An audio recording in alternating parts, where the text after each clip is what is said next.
Free visa বলতে কোনো বিষয় হয় না। লক্ষ লক্ষ টাকা যারা ভিসার ব্যবসা করে তারা মাইরা খাইতেছে, ঠিক আছে। 1 বছর 2 বছর মানুষ এমনি পড়ে থাকে, আকাম হয় না। লাস্টে নিজের পকেটের টাকা দিয়ে বা বাড়ি থেকে জায়গা জমি বিক্রি করে মনে করেন আইসা এখানে মনে করেন যে কপাল হইতে হয়। কাজ করতে হলে আবার আজের করা লাগে, ওইখানে পয়সা লাগে, বিভিন্ন রকমের ভোগান্তির ভিতরে আমরা পড়তে হয় সবাই। এখানে আমাদের সৌদি আরবে আসতে হলে অনেক সমস্যা হয়। অনেকে হয়তো ফ্রি ভিসা আসতেছে, অনেকে কোম্পানির বিষয় আসতেছে, কিন্তু ফ্রি ভিসা বলতে কোনো বিষয় হয় না। এখানে আসার পরে মনে করেন যে ফ্রি ভিসা বইলা সাপ্লাই কোম্পানিতে দিয়ে দেয়, এক একজনের মাথা বিক্রি করে মনে করেন যে লক্ষ লক্ষ টাকা যারা ভিসার ব্যবসা করে তারা মাইরা খাইতেছে, ঠিক আছে।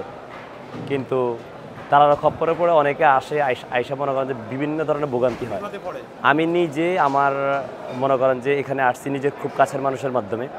আসার পরে আমি 2 বছর পরে দীর্ঘ কয়েকদিন আগে আমি নিজে নতুন কফলা হয়েছি। হ্যাঁ, নতুন কফলা হওয়ার পরে এখন আলহামদুলিল্লাহ এখন মোটামুটি আমি ভালো আছি। তারপরে মনের ভিতরে কিছুটা ভয় আছে। তার কারণ হচ্ছে 2 বছর ধরে মনে করেন যে এখানে থাকছি, বলদিয়ার ভয় এবং কি আপনার ইয়ার ভয় হয়, পুলিশের ভয় হয়, সব কিছু মিলে মনে করেন যে রিক্সে থাকা লাগে, প্রতিনিয়ত রিক্সে থাকছি আমরা। এখন মনে করেন যে ফ্রি ভিসা বলতে আমরা আসার পরে ফ্রি ভিসা যেটা আসছি এটা আসলে মূলত কোনো ফ্রি ভিসা হয় না। সৌদি আরব বলেন, আমাদের দুবাই বলেন, কাতার বলেন, আমি ওমানও ছিলাম, ফ্রি ভিসা বলতে কোনো বিষয় হয় না। এগুলো যে কোনো একটা কফিলের আন্ডারে, কফিলের নামে ভিসাগুলো বাইর হয়, কফিলের মুআসসাসার নামে ভিসাগুলো বাইর হয়। হ্যাঁ, বাইর হওয়ার পরে মনে করেন যে এখানে এরা আপনার ভিসাগুলা অন্যান্য লোকের মাধ্যমে 3 মাসের শুধু ইয়ে দেয়, অ্যাপসারে কামাটা 3 মাসের দেয়। 3 মাসে দেওয়ার পরে আর বাকি 1 বছর 2 বছর মানুষ এমনি পড়ে থাকে, আকাম হয় না। লাস্টে নিজের পকেটের টাকা দিয়ে বা বাড়ি থেকে জায়গা জমি বিক্রি করে মনে করেন আইসা এখানে মনে করেন যে কফালো হইতে হয়, বা বাপ ভাই অন্য কেউ যদি থাকে তারা তাদের টাকা দিয়ে কফালা করে নিতে হয়। আবার কফালার পরে সাধারণভাবে ডাইরেক্টলি কোনো কাজ করাও পসিবল হয় না। এক জায়গায় কফালো হয়ে অন্য জায়গায় আবার যদি কাজ করতে যায় ওইখানে আবার বিভিন্ন ধরনের সমস্যা হয়। তারপরে ওইখানে কাজ করতে হলে আবার আজের করা লাগে, ওইখানে পয়সা লাগে, বিভিন্ন রকমের ভোগান্তির ভিতরে আমরা পড়তে হয় সবাই। টাকা পয়সা সব কিছু নিয়ে এখানে যাই কামাবেন তাই সৌদি আরব রেখে যেতে হবে অ্যাকচুয়ালি। বিভিন্ন ধরনের সমস্যার ভিতরে আমরা সবাই বাঙালিরা সবাই পড়ি। অনেকেই চিন্তা করে যে মনে হয় আমার ভাই অমুক ভাই তমুক ভাই আমার লাখ লাখ টাকা কামাইতেছে। হ্যাঁ ভাই, টাকা আছে, সৌদি আরবে টাকা কামানোর অবস্থান আছে, কিন্তু বিভিন্ন ভোগান্তির পরে অবস্থান তৈরি করে নিতে হয়, যদি আল্লাহ তার নসিব ভালো রাখে আর কি।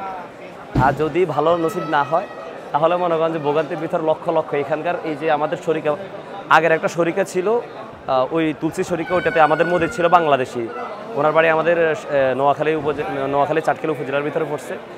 তো ওইখানে মোটামুটি ভালো মানুষের ফ্যাসিলিটি পাইছে, কিন্তু যখন এখন নতুন একটা শরিকা আসছে মাহার, এই শরিকা আসার পর থেকে তেমন মানুষের ফ্যাসিলিটি পাইতেছে না।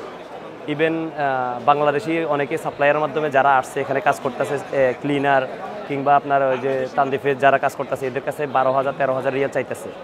ইভেন এখানে আপনার যারা সাপ্লাইয়ার আসছে এরা মনে 4-5 বেচা হয়েছে, 4-5 জনে এরকম 50 জন এখানে কাজ করতেছে, 4-5 বেচা হয়েছে, বেচা হয়ে এখানে আসছে 1200 টাকা স্যালারি দিতেছে। তারপর তাদের থাকা খাওয়ার খুবই কষ্টের ভিতরে তারা আছে, কিন্তু হয়তো এগুলো সবার কাছে প্রকাশ করে না। আমি মনে করি ভাই, কষ্ট করে কেউ লক্ষ লক্ষ টাকা ইনভেস্ট করে সৌদি আরব অথবা অন্য কোনো দেশে যাবেন না। এটা আমার জন্য, আপনাদের সবার জন্য আসলে আমি এটা রিকোয়েস্ট করতেছি। যদি টাকা থাকে 10 লাখ 5 লাখ থাকে, এটা নিয়ে বাংলাদেশে ব্যবসা করেন বা বাংলাদেশে কিছু করেন, এটা সবচেয়ে বেটার হবে। অথবা এটা ড্রাইভিং করেন, অটো চালান, এটাই সবচেয়ে বেস্ট। কিন্তু আপনার বিদেশের জন্য একেবারে এটা নিজের জন্য, নিজের ফ্যামিলির ক্ষতি, নিজের ক্ষতি, সবারই ক্ষতি হচ্ছে। এটা আমি আপনাদের সবাইকে বলতেছি, আমি নিজে বুঝতেছি নিজের কেমন কষ্ট হয়েছে 2 বছরে। ইভেন প্লাস আরও বাঙালি আরও আমাদের এখানে যারা আসছে মোটামুটিভাবে সবার অনেক কথা শুনছি, শোনার পরে নিজেও দেখতেছি এখন দেশে যাবো যে ওই ধরনের কোনো অবস্থান নাই।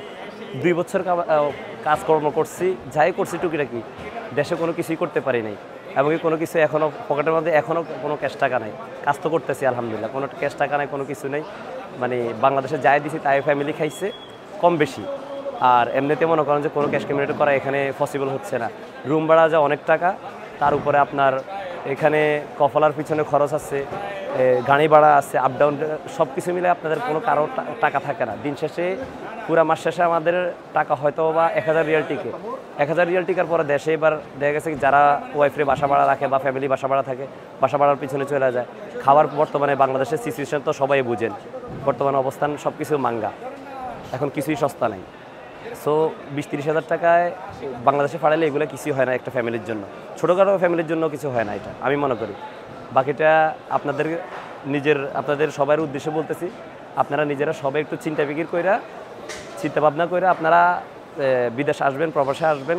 প্রবাস লাইফটা আসলে খুবই কষ্টের লাইফ। মা বাবা, ভাই বোন, বউ বাচ্চা সবাই রেখে আসতে হয় ভাই। দয়া করে কেউই প্রবাসের কথা বললো চেষ্টা না করবেন আসার জন্য।